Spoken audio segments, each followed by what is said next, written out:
Good evening and welcome to the Lithgow City Council Economic Development Committee. Acknowledgement of country. Lithgow City Council acknowledges Wiradjuri elders past and present of the Wiradjuri Nation, the original custodians of the land on which the Lithgow communities reside. The Council also extends our respects to our neighbouring nations. Declaration of webcasting. I inform all those in attendance at this meeting that the meeting is being webcast and that those in attendance should refrain from making any defamatory statements concerning any person, councillor or employee, and refrain from discussing those matters subject to closed council proceedings as indicated in clause 14.1 of the Code of Meeting Practice.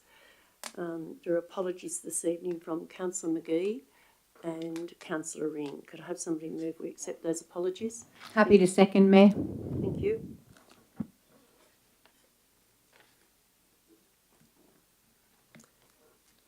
Declarations of interest this evening. Are there any declarations of interest?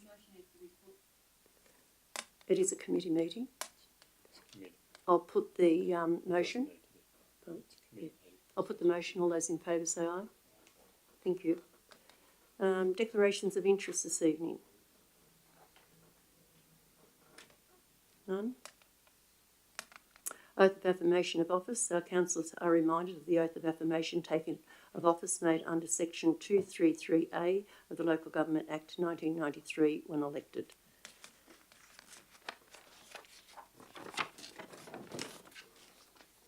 Are there any conflicts of interest today? No?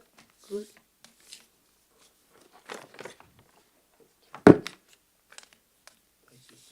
Yeah. Page 5, Administration Reports 5.1, Employment Land Study Project Update. Yes, the General Manager would like to speak to this. Thank you.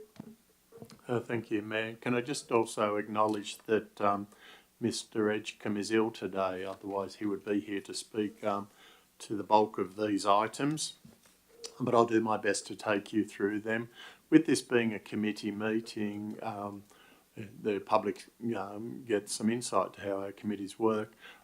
They don't need to be as formal as a council meeting, so we're hopeful that we could take the councillors through the business paper this evening, just hitting the high points of those reports or any backstory that's not elaborated on in the reports, and then we're really looking for any feedback or advice or discussion from the floor of the council, Mayor. So if I could speak to this one first, I say this is the first item, the employment land study.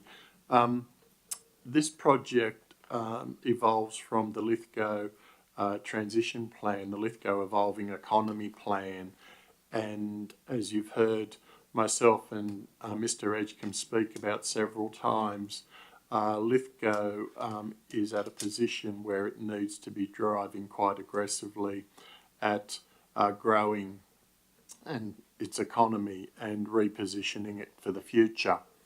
How does one do that? Well, unfortunately, there's not a tap that can be turned on and then investment and activity flows. You have to lay the foundations or the building blocks.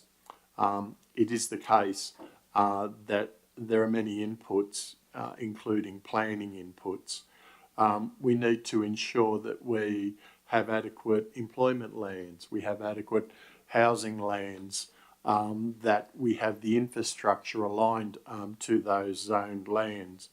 We need to, planning when done does not involve sitting back and then waiting for the investment to come, because what happens while you're doing that is the world's moving by and new sectors and new niche opportunities are emerging. So we have to be constantly engaged and proactive in planning. We have to be ensuring that we're looking for new investment opportunities, that there's diverse accommodation for key workers, leaders of business, and the like. We need to look at new sectors such as the renewable sector. We need to engage in master planning and really play to the strengths and the beauty of this place, and really draw that out and promote it. So as a feature of that, what I'm saying is there is a lot of planning involved in the early phases of LEAP, And one of the principal projects which the team have now placed out for a consultant to lead is the employment land study. So we've been through a competitive process and just appointed Hill PDA as the consultants to guide council. And over a short burst of time, with work running between pretty much today and the end of June, early July, this study will be undertaken. It will look at our land use planning strategies. It will identify the enablers and the barriers for employment land in the city. It will look at the land characteristics and the sort of infrastructure that are required to support particular sectors, whether they're renewable energy, circular economy, advanced manufacturing.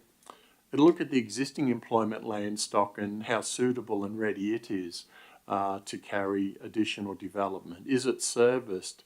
Can buildings or industries agglomerate or associate near each other? Can there be supply chain value capture? Or will all those things be placed outside the city? It'll also look at forecasts for employment land. It'll look at the quality and location of the land that we have. The study will also look, I'm quite interested in what it tells us about the tourism opportunities, ecotourism and nature-based adventure tourism, and so that'll be a discrete part of the study.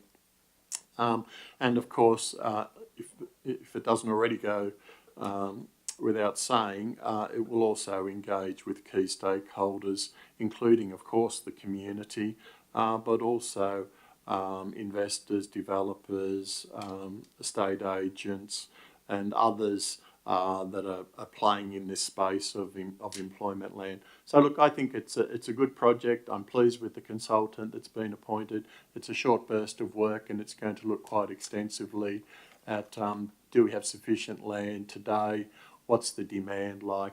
And how do we align servicing and other attributes to truly attract investment and new activities into the city? Can I have somebody, is there any questions? Anybody have any question? Councillor O'Connor? Yes. I want to know where this Hill PDA, where do they work before? What projects did they do in Lithgow, if you don't mind? I'd have to take that on notice, and I can provide a more extensive list. I know, certainly top of mind to me, I know that in the time I've been with council that they were commissioned by the New South Wales government to look at housing supply and both the barriers and enablers for housing supply. So they looked at our housing strategy, and they did that across the Central West. It's the only piece of work that I know. But I'll take that on notice and provide a note to all councillors. Yeah. Sorry. Any other questions? Yes, Councillor Goodwin? Will this study look at the way we can change the zoning at all in our LGA? So if it looks at somewhere that would require, say, a different zone, will it specifically say, listen, we think this area is good for this zoning or should be at this zoning, or will it just look at the current zoning?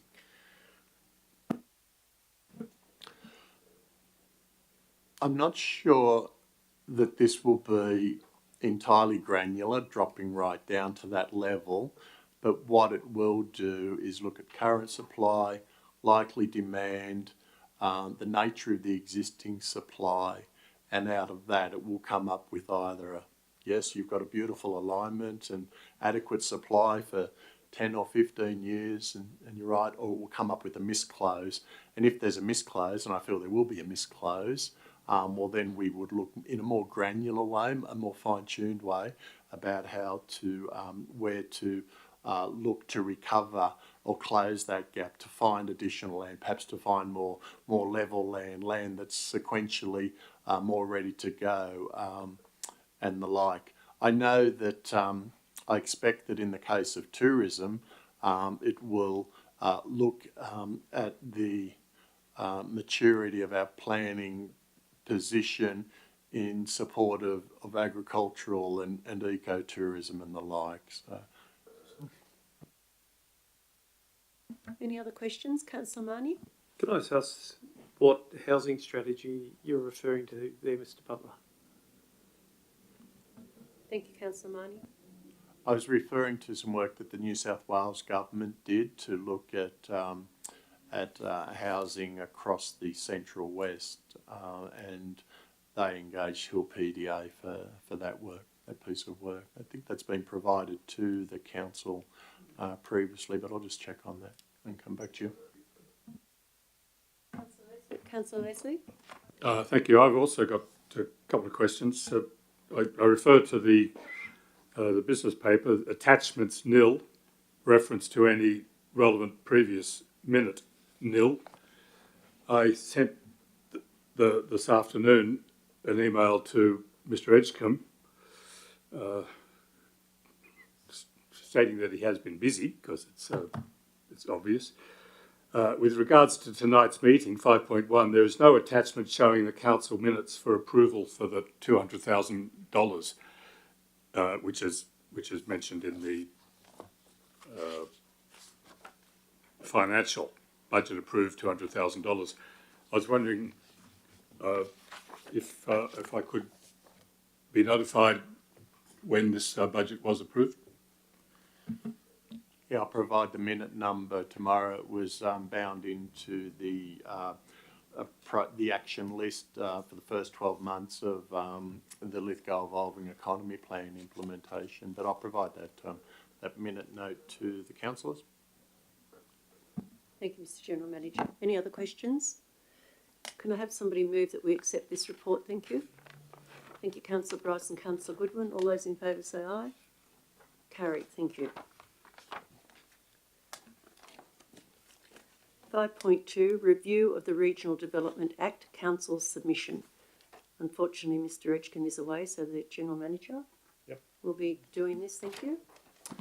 And I've got a copy of our submission here. So the background is that the current New South Wales government was reviewing the Regional Development Act.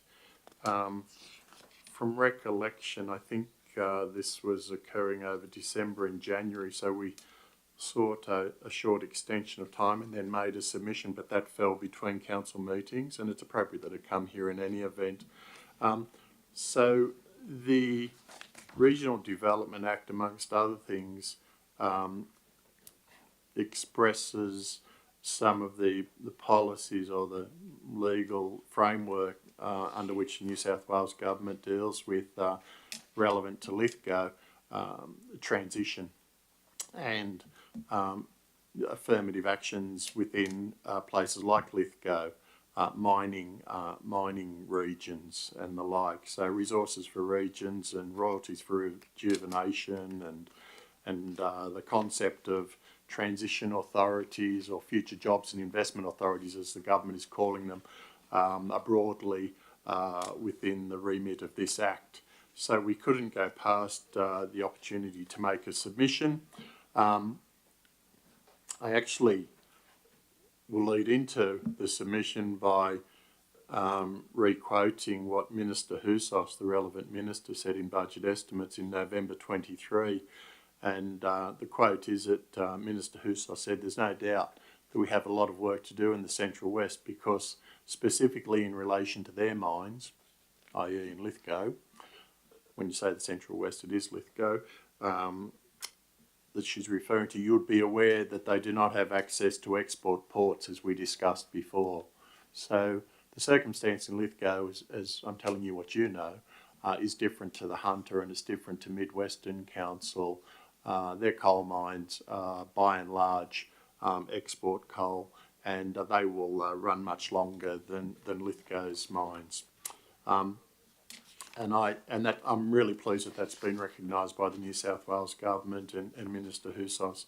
So our submission runs to around 5 pages. The key points that it makes, previously under the coalition former government, and perhaps in this model, this current government's model going forward, we will be clustered with Mid-Western Council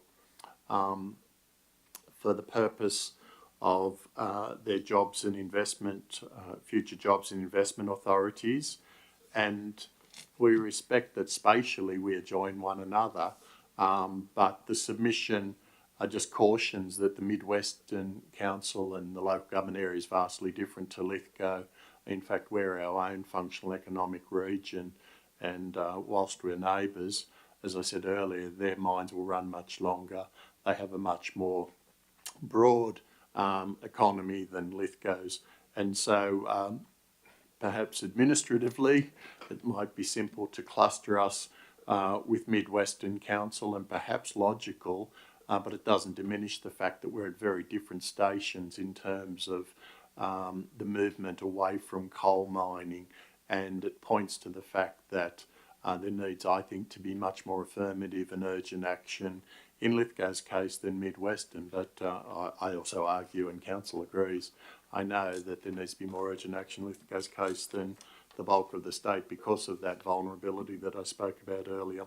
The next point we make in the submission goes to training, and particularly TAFE and tech schools and the like. And we make the point that there's been a focus in the past on economic diversification at the expense of economic specialisation, and then that seems to have been the trend also in terms of vocational education. So rather than specialisation, there's been diversification, and what that's led to is general access campuses that don't speak to a region's particular needs.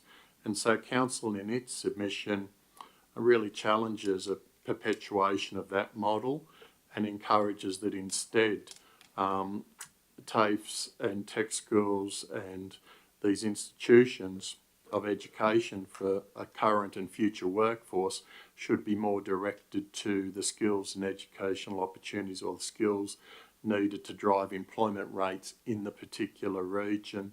So we do support and recognise that the New South Wales Government is reviewing government policy, and we encourage an alignment between educational approach and evidence-based specialisations. And that'll ensure that the scarce resources that are available in this tech space, this tech teaching space, are most appropriately allocated to drive the right sort of economic resilience and the right productivity shifts within the particular localities.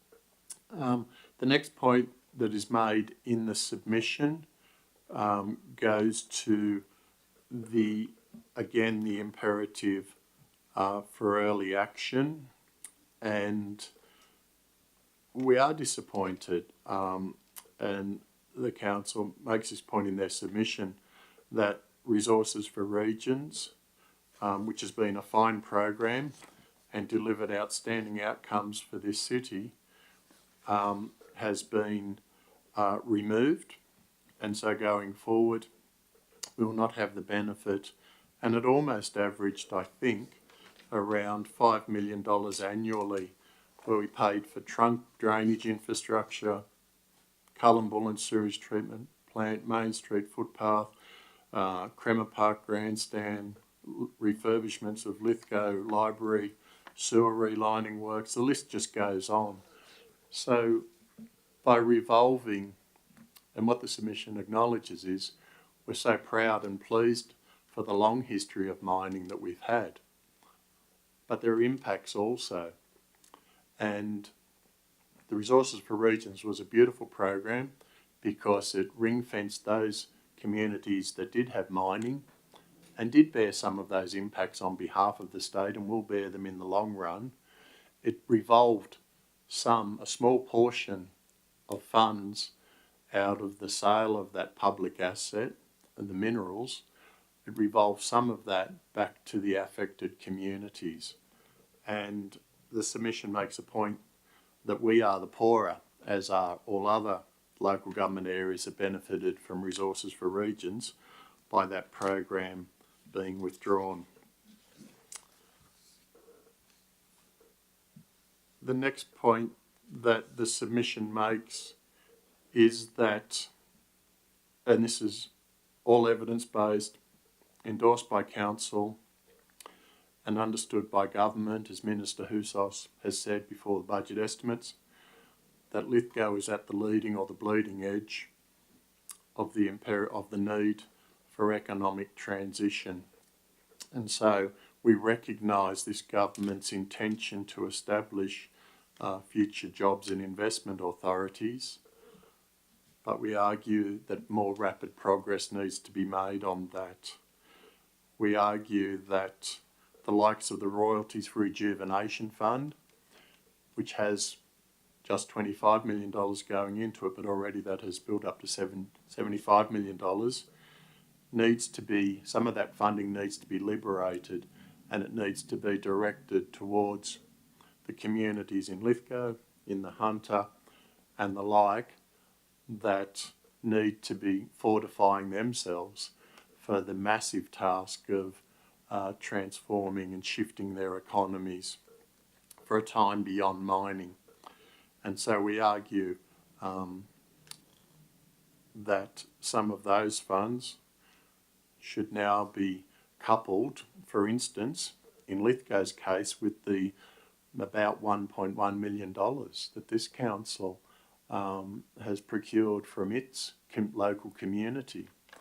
So that $1.1 million is about 5% only of what will be needed. If we start economic transition today, it may cost $180 million. If we start closer to the decline of mining and power generation, it will cost at least $400 million. So there's an imperative to start, and there's an imperative to start in an impactful way. And I really applaud this council for being bold and tabling $1.1 million via its rating of its community, but it is nowhere near enough. And the submission makes that point quite politely, but directly. Then that's all I have to say. All right, thank you. Any questions? Yes, is there any way we could help to get the TAFE far more up and running than what's here now, so that young people that want to be welders or chefs or whatever, they have the full course of training here, is what we need. I take that just as a comment.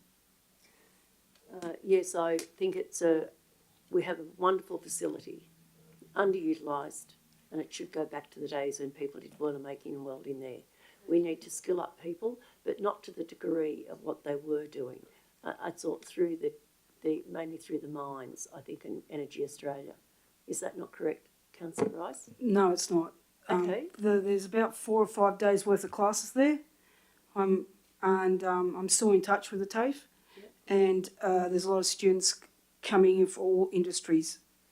Welding is getting quite big. Fitting machining is quite big, but we need the chefing is what's small. They've actually closed that down and moved that to Bathurst, so there's no chefing. But there is a facility there. They've actually reopened building this year, which is the first time in Lithgow for maybe 30 years, which is really good. But there's still some gaps there. There's still gaps. You can't do a trade either. We must remember that. You can't do a trade unless you're an apprentice. So what we should be doing is encouraging people to take on apprentices so that we can open up the TAFE a bit more. Yeah, you can't enrol in a trade course without being an apprentice, unless you do it, which is a Cert 3. Okay. So interesting. So, Councillor Bryce, whenever I go to the TAFE, it's mainly Centennial, Energy Australia. But that's only the skills centre. There's other apprentices Yes. apart from the skills centre. Great. And is this for students and just local people, the welding and... It's whoever's an apprentice in the local area. Yeah, fantastic. All right, thank you. That's good information. I think our Just one, TAFE is still underutilised. just one comment Councillor there. Marnie. I concur with what Councillor Bryce is saying in regard to the TAFE system and the importance of it in the training system. There are vocational pathways sitting outside the apprenticeship pathway, but I agree the strongest pathway to long-term jobs is for apprenticeships. But however, there is some other vocational pathways. Lots of my industry in the horticulture, in the natural area management industry will come through non-apprentice based vocational training. So there needs to be a mix of it, and I agree there needs to be a reactivation of some of the hospitality opportunities there. Thank you, Councillor Marnie. Any other people wishing to speak this evening? Councillor Goodwin? Just a question to the GM through you. For the resources for regions, how much did we actually, our community lose when they stopped doing the resources for regions?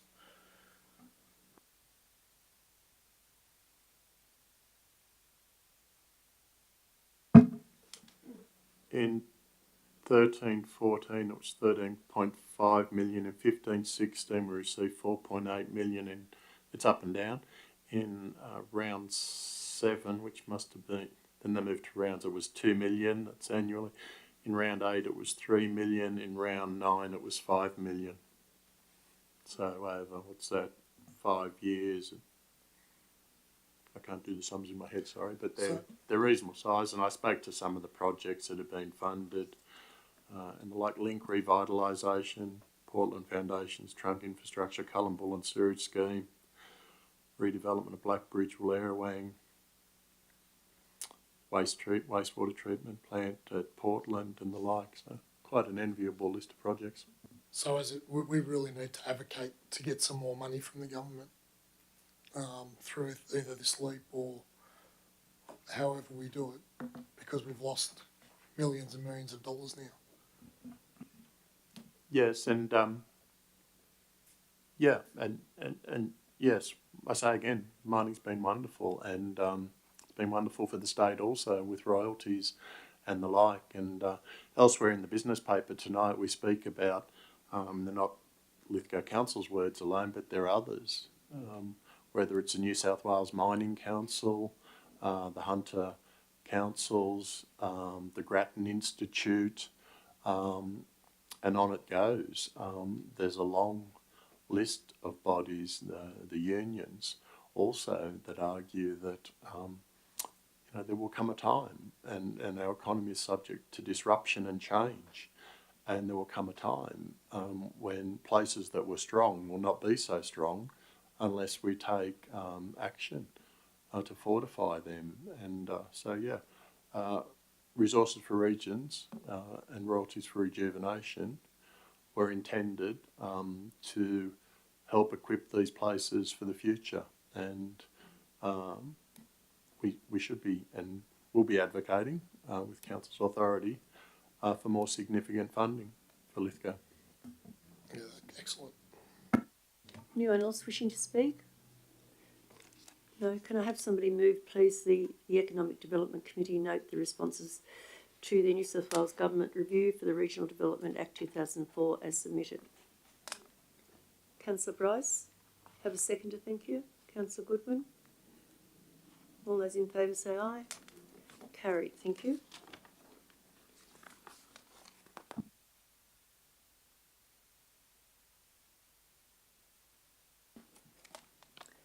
(5.3) Completion of investment prospectus. Thank you, Mr. General Manager. I'll speak to this one also. Council and the Department of Regional New South Wales worked throughout last year to develop an investment prospectus package. Attachments were provided to the councillors and attached to this business paper. Now, I did notice today already some of those have fallen out of date and they'll need to be finessed. There are some different personalities in regional New South Wales that are referenced in some of those. There are some programs that aren't now operating, so we'll have to clean them up and make sure that they're still contemporary. But they're a good body of work, and what they do is, Jonathan Edgecombe could speak to this much more coherently than me, but fundamentally they take a much more mature approach of really looking at the endowments and the strengths of a place. Because we can all say we have a wonderful living environment, or we have proximity to Sydney, or we're readily available land. That's not enough, and it's not precise enough to necessarily attract investment. People that are making big investment decisions want much more precision the reality stacking up against the rhetoric for them to place their money in a city and to bring their business and development here. So there were a number of sessions, including with business people across Lithgow, and there was an analysis of spatial data and infrastructure characteristics, climate and the like. And out of that, there came a recognition that 5 key sectors that Lithgow does appear to have a competitive advantage in relation to controlled environment agriculture,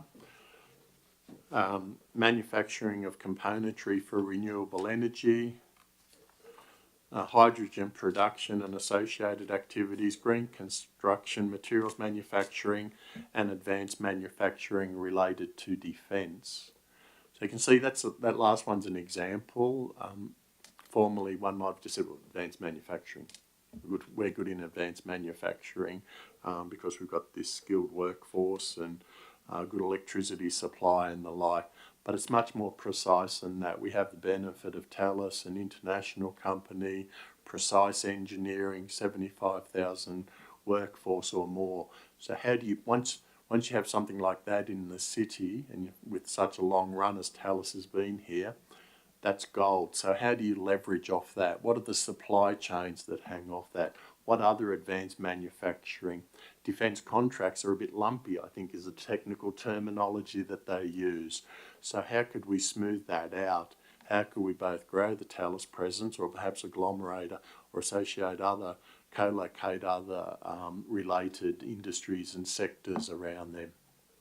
So this investment package prospectus speaks to those 5 strengths. There are fact sheets made up for each of those. There's a pitch deck, which I was looking at this afternoon. It runs to about 55 pages. I've got a copy of it here. There's a copy attached to the business paper. So at the front, over those 55 pages, so quite a leafy visual document, punctuated with facts. It speaks about Lithgow, its proximity to Sydney, connectivity, workforce composition, speaks about 47,000 workforce within a 1-hour drive, a large engineering and trade workforce. It speaks about the regional educational opportunities, whether that's Western Sydney University, Notre Dame, the TAFE, or Charles Sturt at Bathurst. Speaks about major projects and the employment and business lands, grants, programs, and then it also talks about regional New South Wales team and how they can help business and investors and broader New South Wales government assistance.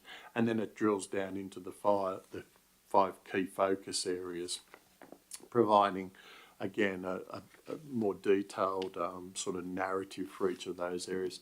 So I think it's a really good piece of collateral material that we can use and New South Wales government can use. So in practice, what should happen is if New South Wales government gets an inquiry for a particular sector, they would look at these and say, right, well, Lithgow's the right place for that, or Bathurst. So it sort of has tentacles reaching out into the state government, and it gives clarity of the sort of investment and business opportunities that should be directed towards Lithgow.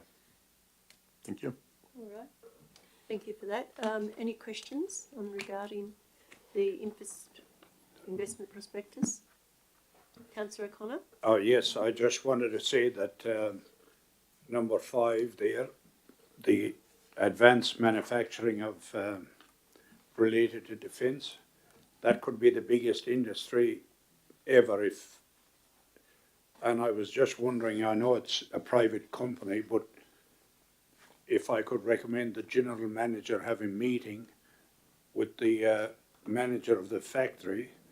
As you drive up Medfin Street and you look in, it looks like an abandoned building, the whole area there. It just could do with a bit of a clean up. I know it's not to do with anything, but it wouldn't take much of a facelift to make it look $1 million. Thank you.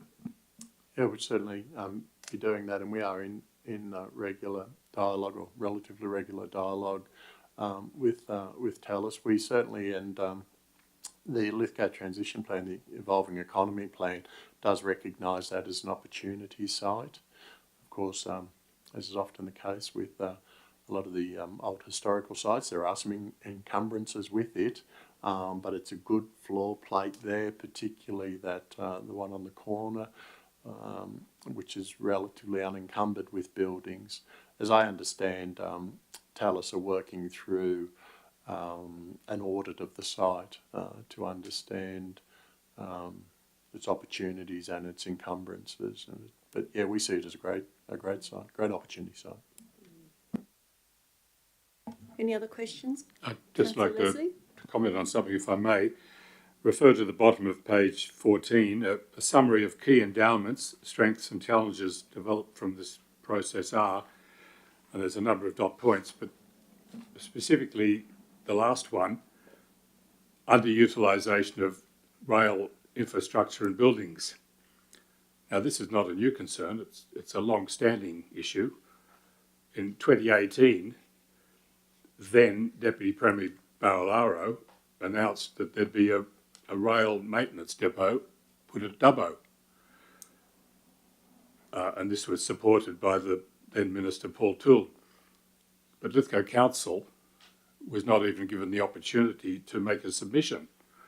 And this was a complete, because Lithgow, a railway town, surely had to have the opportunity to do that. And we're suffering ever since, because rail maintenance is a heavy industry, would have had valuable employment opportunities for our communities. I'm not saying we're going to get it, or would have got it, but we weren't even given the opportunity. And I think that's an error, and those sort of issues should be kept in mind when dealing with government, that that when opportunities like this come forward, they should be available for all concerned to put in their own submissions and argue their own case. That didn't happen in that case. Thank you, Councillor Leslie. Anyone else wishing to speak? Councillor Marnie. Thank you. Just to follow on from Councillor Leslie's comments, the current rail maintenance practices that are occurring in the Lithgow Valley aren't matched to the infrastructure that's required. And that's one of the biggest challenges. What happens with the current Pacific National owned building is pretty critical to any expansion of rail services and maintenance in our area, as is areas of a smaller magnitude in State Mine, and then we have the S Bank Yard. So there's a whole lot of activity that isn't being met with the infrastructure that needs to proceed on with it. Neither is it meeting the opportunities for celebrating the heritage of rail in this town. That whole S Bank House precinct provides an opportunity for that, which is heavily underutilised. Given that that is the only industry that's going to start and continue in Lithgow, that we go back to the zigzag and steam trains, and we'll be part of the solar train and green hydrogen driven freight trains. That we really need to be looking at that as a primary focus in part of the LEAP program. The General Manager would like to answer that. Thank you, Councillor Marnie. Only to echo or reinforce that the councillors are right. There is an opportunity with rail, particularly given that history, relatively affordable land. It hurts, doesn't it, to see the Pacific National site not beneficially used. We've been trying to softly advocate for that, but perhaps we have to find other ways to work with government to turn that on and see it it beneficially used. I think there's considerable opportunity out of rail.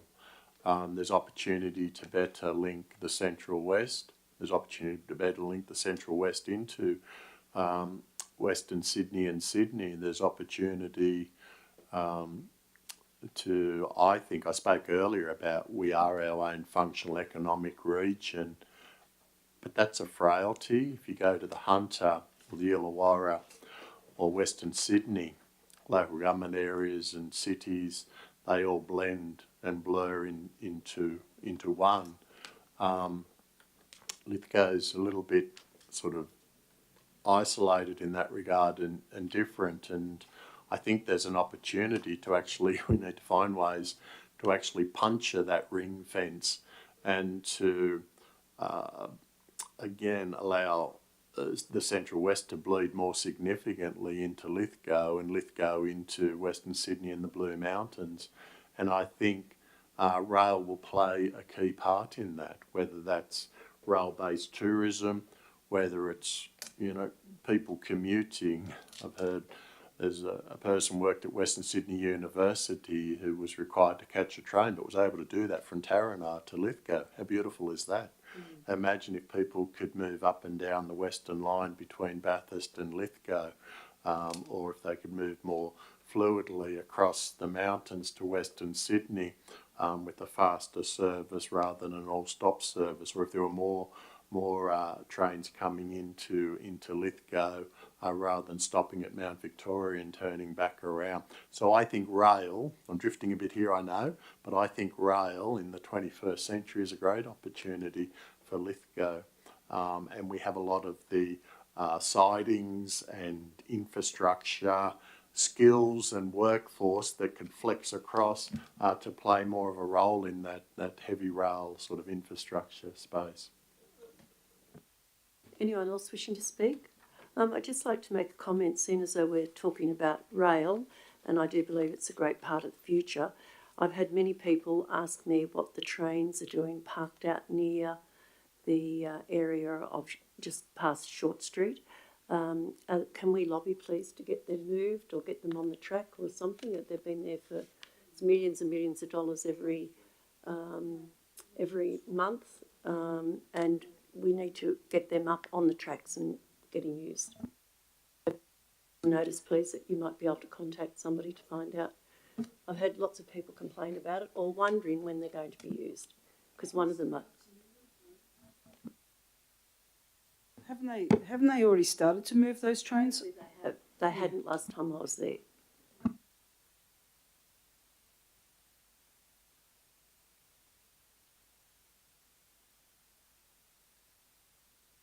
Prospectus. Thank you. Thank you, Councillor O'Connor. Thank you, Councillor Goodman. All those in favour say aye. Carried. Thank you.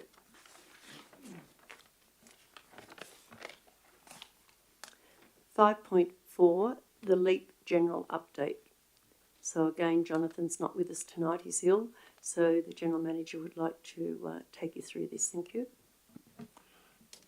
So just a bit of an update report. Things are happening. Not happening fast enough because we have skill shortages and difficulties in attracting the right skill set and right people to the council. But we've been out on at least 2 previous occasions for what we're calling an enterprise and economy manager, and we'll be conducting further interviews this week. So we fingers crossed. Hopefully sooner than later we have somebody to accompany Mr Edgecombe in leading the LEAP work because there is so much involved there. We're also, and again this is in the budget that's been approved by the Council for this year, proposing the term is a City Rejuvenation Officer, looking at the planning, the urban regeneration, placemaking and other actions. As I said, a lot of the preparatory work is planning. With the LEAP document, and that will reside in our strategic planning area, and I think that will be helpful also to bolster our strategic planning team because they're stretched too thin, and an engagement officer as well, working not just with the community, but also with the committee that's being established, with government, with the private sector and the like. So really bringing to life the LEAP project. The next point that we make on page 18, we really encouraging both levels of government to make more firm and take real action to assist places like Lithgow with their transition. And so we speak extensively about what's happening there. So if I look at page 19, the LEAP document's complete. It is leading edge, I assure you. It's not just best practice, but it's new practice, and it makes a case for early action. As I said earlier, this council has demonstrated leadership by endorsing the plan and an interim action plan, and by negotiating with its community to allocate $1 million annually towards that task.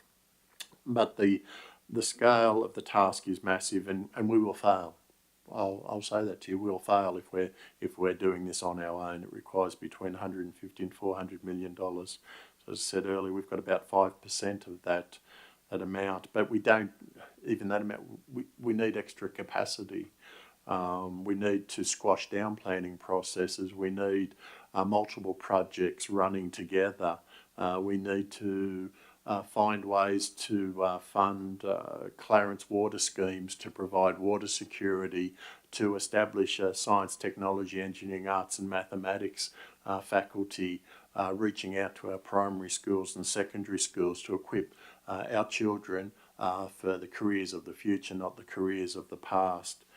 So we need more capacity and the like. We, as I said earlier, we argue that royalties for rejuvenation, we only heard recently that it will be expenditure out of the fund is locked until 2028 or until the balance of the fund reaches $250 million.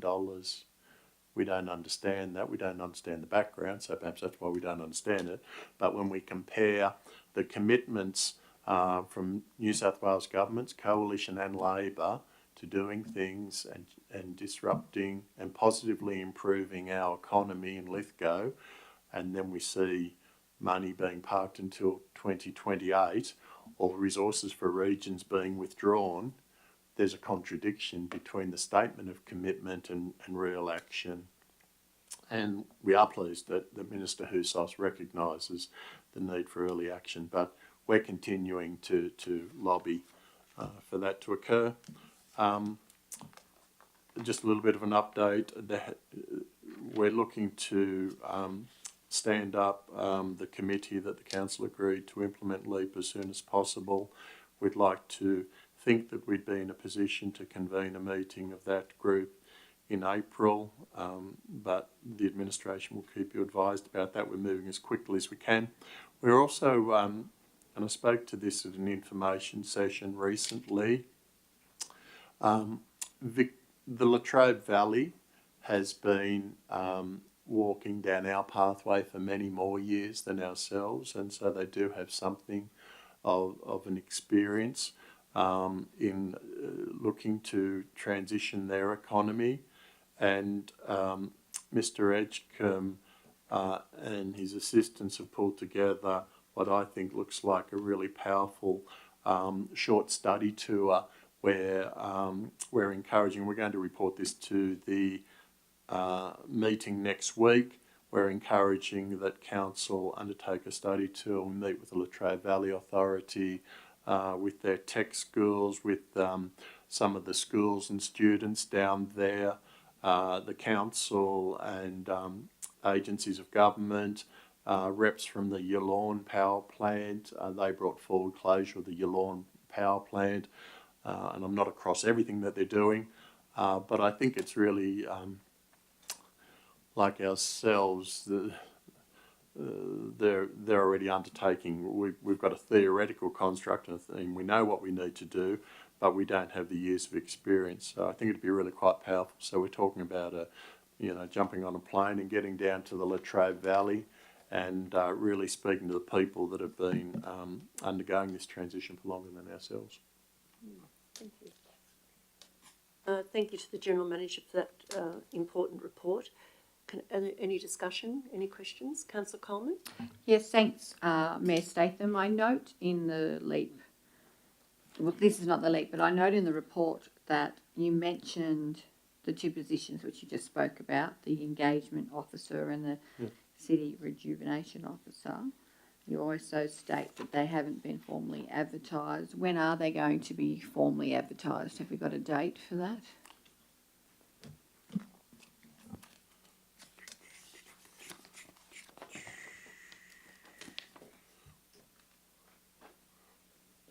I'll need to, I know it will be as soon as possible. We had to job size them and the like. Sean, do you have any more detail on, do you have any more line of sight to that than me? Otherwise, we can just provide advice tomorrow. Yeah. We're looking to create the teams as quickly as we can, but we're pretty, unfortunately, we're a very flat structure, and Mr. Edgecombe's trying to do this in the absence of that manager, which we're interviewing for this week.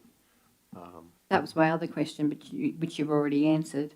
You're interviewing this week, so you've already answered that, so thanks. Thank you. Any other questions? Councillor O'Connor? Yes, this trip to the Latrobe Valley, is it government funded or is it the council that's funding this? Thanks. If it's for council's costs, it would be council out of the SRV, so out of that allocation. But we would like, we'll ask government to join us on it, and I think that'd be really quite powerful, and for them to be present as well. So we're hopeful that they join us, and if they join us, they'll pay their way. But I can't speak for them. Any other questions? Committee, note the update on the status of the LEAP project, including current challenges faced. Thank you. Councillor O'Connor and Councillor Bryce, all those in favour say aye. Carried, thank you.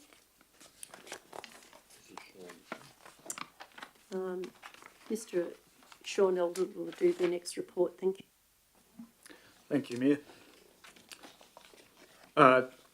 Agenda item 5.5, which is the draft destination action plan for the Lithgow LGA, or the Seven Valleys Destination Action Plan, as the document's formally titled. This is the outline, basically put it pretty simply, to assist with the development of a visitor economy across the LGA. Now, that's a terminology that is in use if you're within the industry, but it does have connotations across the whole of the LGA for basically positivity.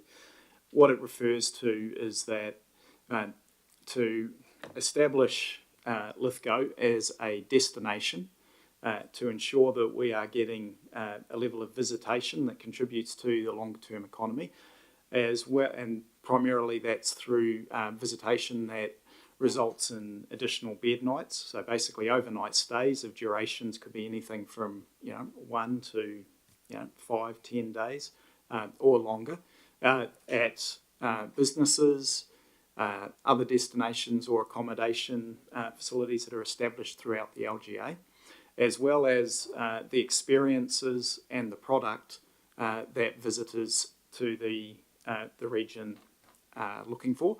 And I'll come through to that a bit shorter as well. But the flip side also is that it is focused on establishing a brand and a sense of pride across the LGA. Now, when we talk about brand, that also is an area that's been identified quite strongly within the LEAP program to transition Lithgow, is we need a strategic place branding process, and we need to ensure that the brand that is established for Lithgow actually reflects what our community is wanting to present, as well as what visitors and what the wider community across New South Wales and is looking at and has perceptions of Lithgow for.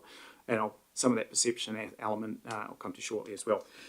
Underlying the draft Destination Action Plan is a real focus on the sustainability of growing the visitor economy within Lithgow.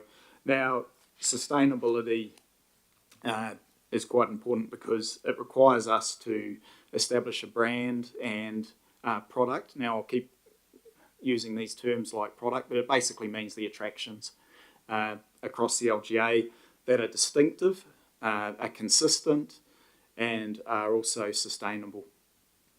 The plan, which I realise many of the committee may not have had the opportunity to start looking through it. We received the final draft last week after it had been through discussions and engagement later last year as well with industry, as well as with some councillors. The Tourism Committee as well looked at a number of early versions. The action plan, the action plan has high-level objectives in it. It has a prioritised action plan, which is in the latter part of the report, and that action plan it details specifically some of the initial activities and actions to be able to be undertaken to drive this Destination Action Plan. What it also does is it has a strong focus on establishing what it refers to as civic pride. And basically, as we've probably had discussion in a number of other council meetings, having a sustainable community and a community that actually has pride in the wider LGA in the product that Lithgow is trying to provide is critical to being able to develop a strong visitor destination. And it's all, the other element of having a good destination action plan and basically just a good idea about where we want to head to with tourism development, with tourism product and attractions, and I'll keep using the term brand, is that it also has the spin-offs for community. If we have a great place and experiences and destinations that visitors from outside the LGA want to come to, visit and stay, that generally means that we've also got good attractions, good facilities, and a good atmosphere within the LGA that our community is either exhibiting itself or benefiting from as well. So having a strong visitor economy is very much aligned with having a strong and productive community that has pride in what we're delivering and where we live. So that's a piece that underlines the Destination Action Plan. The document itself will also go to the council meeting next Monday, and on the Tuesday, the Tourism Committee as well. The opportunity for comment and feedback, wider discussion, is quite broad. The intention is that any initial comment that we have from council can be incorporated and considered over the next 2 weeks, with a current plan to go to exhibition for this document, for public exhibition, commencing in early April for the 28 days, so closing later in May, and then that feedback will be taken on board and a report provided to council on the submissions, on the feedback we've got, and any directional changes or changes to the Destination Action Plan before it is taken to council, or council supports it being taken to council for a formal. Now, there's two other key elements as well. Obviously, adopting this plan means that we need to implement it if it is adopted. And implementation has two key phases after this. The first piece is actually developing the strategic brand for Lithgow and a marketing direction associated with potentially industry standard sort of 3-year marketing plan. But that follows the establishment of a strategic brand and a destination marketing strategy. And that development will include consumer research, so basically getting an understanding of perceptions of Lithgow and brand Lithgow from outside the community and also from within the community. So that is needed to inform where we're heading. That would look at the current branding, which is the Seven Valleys brand, and whether that was appropriate, whether there was other types of strategic branding that was more appropriate, naming or the like. So that's quite critical. Even though the Destination Action Plan is titled Seven Valleys Destination Action Plan, in the long term, under any strategic plan that's put together and marketing strategy, that would look at what is the most appropriate terminology and marketing direction to take. It might be Seven Valleys or it might be something different. So that is open for development as well. Following that, then there is the requirement to implement the actual marketing plan component of the Destination Action Plan, as well as working with the communities. And when I say communities, I'm talking across the LGA. We've got great opportunities in the Walgan, in Kapiti, Glen Alice, Glen Davis regions as well, to develop tourism attractions, tourism product, and basically a visitor economy in those communities that actually fits what the nature of those communities are and what those communities are actually looking for. There's a lot of very clear evidence around, and you can probably think of some, of towns or communities that have had tourism, say, developed for them rather than with them for what they need. So this strategy and the wider approach to visitor economy development within the LGA is with the communities rather than to the communities. And that's critical. I mean, we're talking about sustainability, so that's what's needed. So overall, that's the general outline of the Destination Action Plan. And as I said, given that the size of the document, and any initial comments fed back to Council over the next 2 weeks would be appreciated. But there's still the opportunity after that, while the document is put out for public exhibition, if that is agreed by Council next week. Thanks. Yeah. Thank you, Mr. Elwood. Any questions? I have a couple of questions, if I may. Yes, certainly. The first one is just from Mr. Elwood's comments just then that this matter will be referred to the council meeting next Monday. Can I assume, therefore, that the entire minutes of this committee meeting will also be on the council business paper next Monday? Yeah, I think we're still compiling the business paper, so that should be over. Looking at Trinity down the end there. It's another job for us tomorrow, Trinity. So that's a yes. Thank you. The second one is exactly the same question I asked in relation to 5.2. Again, I point out attachments nil, reference to any relevant previous minute not applicable, but we still have a budget approved of $50,000, and admittedly expended to date $50,000. So I was wondering if, since it is I think it's an important element of councillor oversight that we actually have that information. I did actually ask Mr. Edgecombe, but I admit I sent it to the wrong. In this instance, I sent it to the wrong person. But Mr. Elwood would speak to that. Thank you. Yes, thank you. We'll track that down, Councillor, and provide it. Also, just for clarification, the Destination Action Plan paper for the council meeting next Monday is to get approval to actually publicly exhibit the document. Thank you. Thank you, Mr. Elwood. there was one other thing that, again on page 22, I couldn't help noticing, being in bold, building civic pride will be critical in developing a thriving visitor economy and a place that people want to live, work and play in. To that end, I think we should all be congratulating Councillor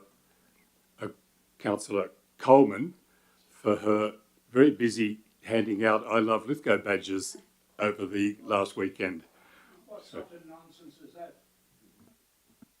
I believe most Labor councils are doing that. I believe Councillor, I know people from Lismore are doing it, and several other councillors.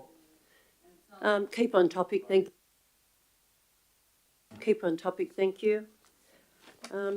Any more questions in I think, relation to the last? Madam Mayor, that you'll find that was completely on topic when building civic pride will be critical in developing a thriving visitor economy and a place that people want to live, work and play. It's in bold. Yeah, no worries, Councillor Leslie, we accept that, thank Thank you. you. Thank you. Anyone else wishing to have any questions? Thank you. Yep, the way we're going to build something is get infrastructure, get the all the bike tracks, get everything going here, have a good place to live, and that's when you get pride in the area.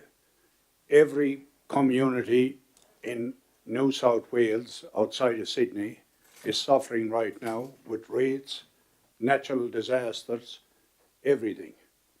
And every high interest rates, everything is putting people in a bad sort of mood. The only way to get it is get industry happening and get a bit of pride in the place.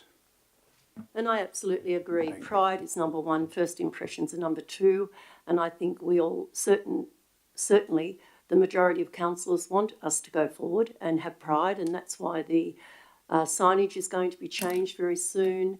We're going to have an entrance into Lithgow from the Transport New South Wales is meeting with us, and most importantly the main street is getting done, and then there'll be lights in the main street and up around Queen Elizabeth Park for Christmas. So I think, you know, those people that are really keen to see us go ahead will embrace those ideas and make it a happy place to be, but more importantly for other people to come and live and stay here with the development and that we're hoping to get. So thank you, Councillor O'Connor. I absolutely agree with what you said. Councillor Bryce. So I went to the Algua conference down at Macquarie University over the weekend and last week, and some of the stuff that was brought up was the 24-hour economy. There's a new commission for that. It started off for Sydney, now it's pushed out to the regionals, and that's really important. I think this is going to be part of that. And creative communities, which is using already existing spaces, sporting fields, whatever, to run creative events in our communities rather than developing these new spaces. And also the vibrancy amendment to the 24-hour economy.